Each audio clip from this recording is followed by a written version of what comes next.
Welcome back to another episode of Minutes and Matters brought to you by 10 Leaves.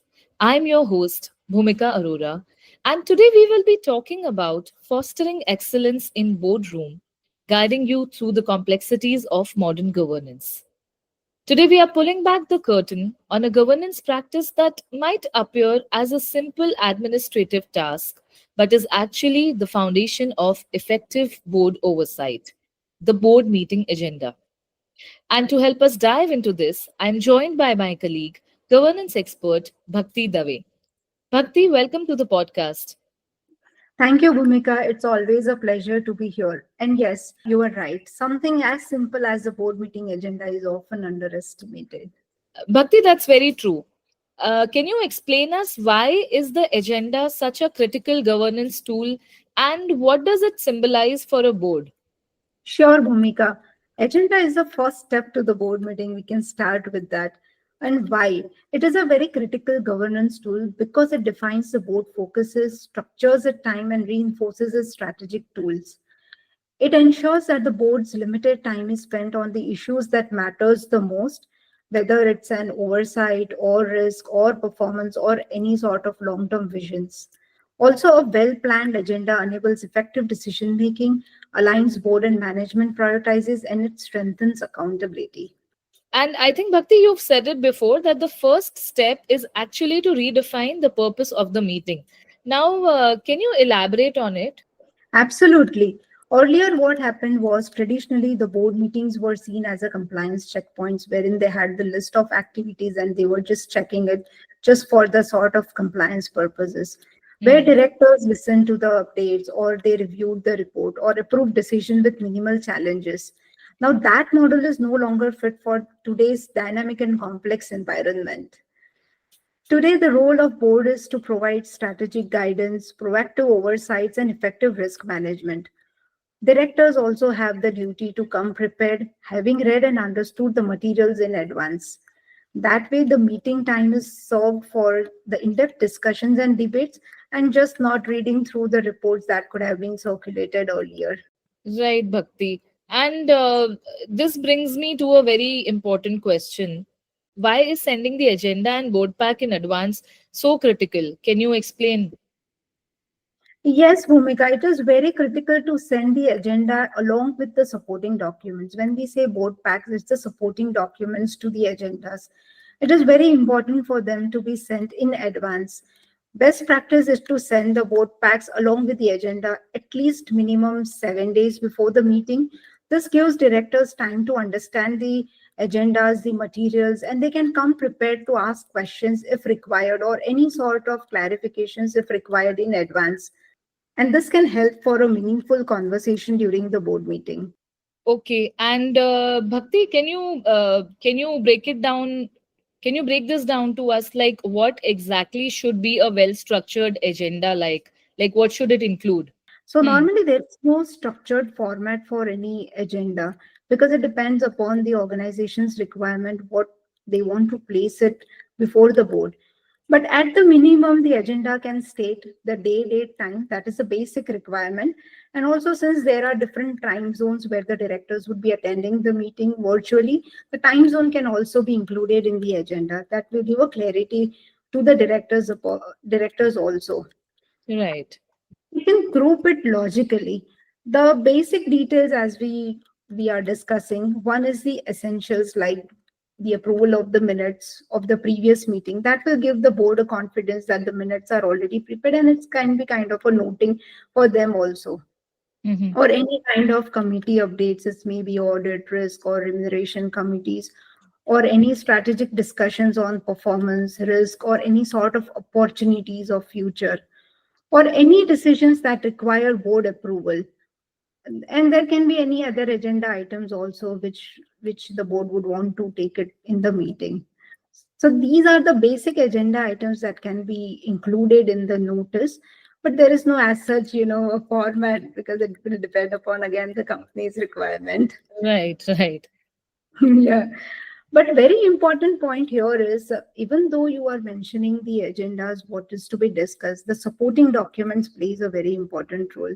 It may Hmm. be of financial reports or any kind of committee reports or proposals or any kind of strategy papers. Because in the agenda, you will only mention what is the board required to approve. But the main content lies with the supporting documents. So it's not only the agenda, that is what we call it as a board pack. That also plays a very important role. Just sending agenda will not help. Along with the agenda, the board pack also has to be circulated for them to come prepared at the meeting. Right. I think that is very interesting, Bhakti. Thank you for highlighting that board pack is very important along with the agenda.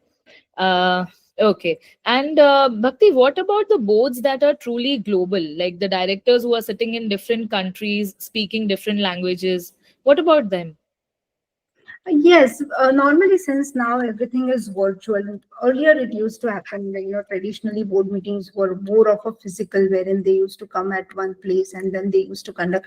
But now since the technology has also driven out, now Hmm. virtual meetings are also encouraged, and it's very comfortable for the directors also, because they would be residing globally around the world. So the Hmm. best practice is to have a common language.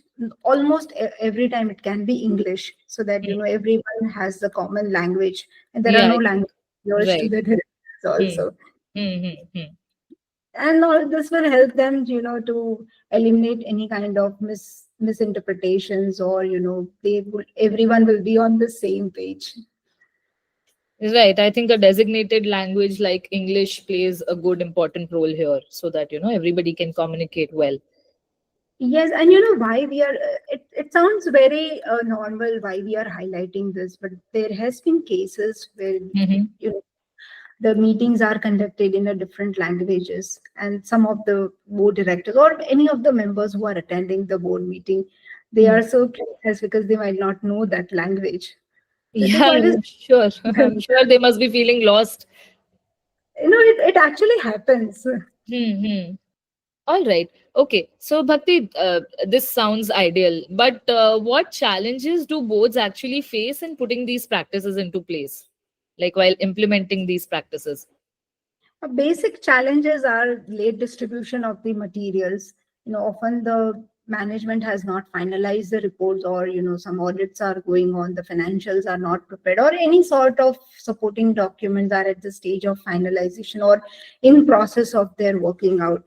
So Hmm. those late distributions of agenda and the supporting documents, that can be one of the drawback, because directors will not get the time to prepare themselves for them.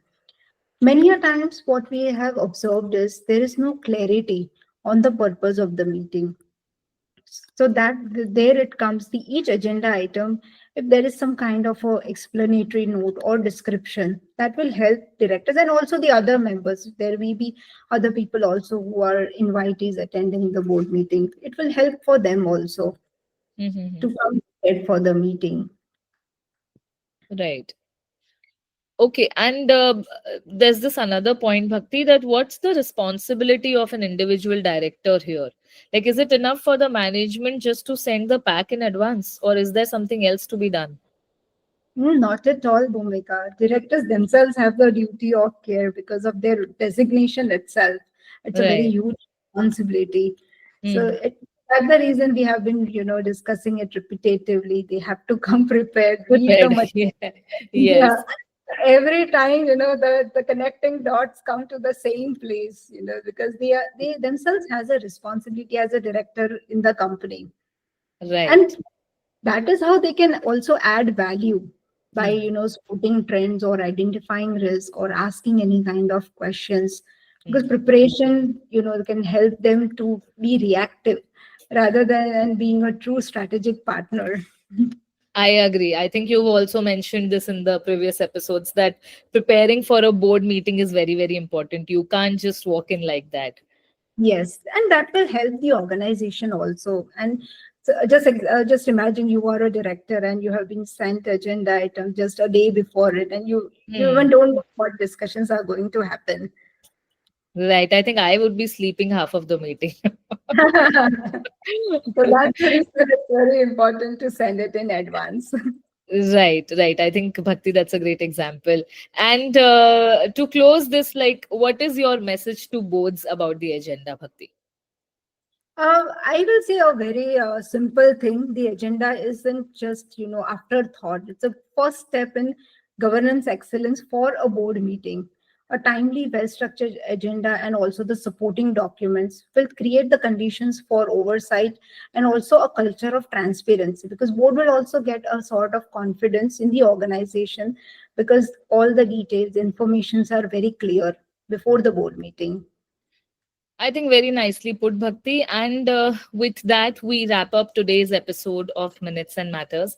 The board meeting agenda may seem like a formality, but as Bhakti mentioned here, that it's actually the foundation of dynamic, high impact governance.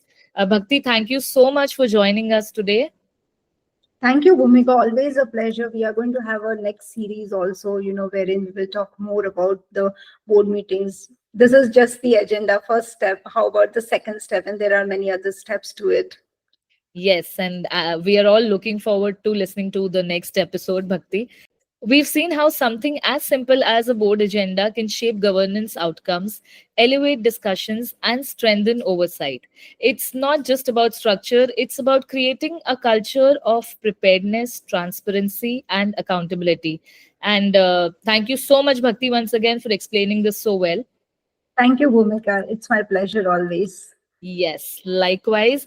And this is Bhumika Arora signing off from Minutes and Matters, brought to you by 10 Leaves. See you next time.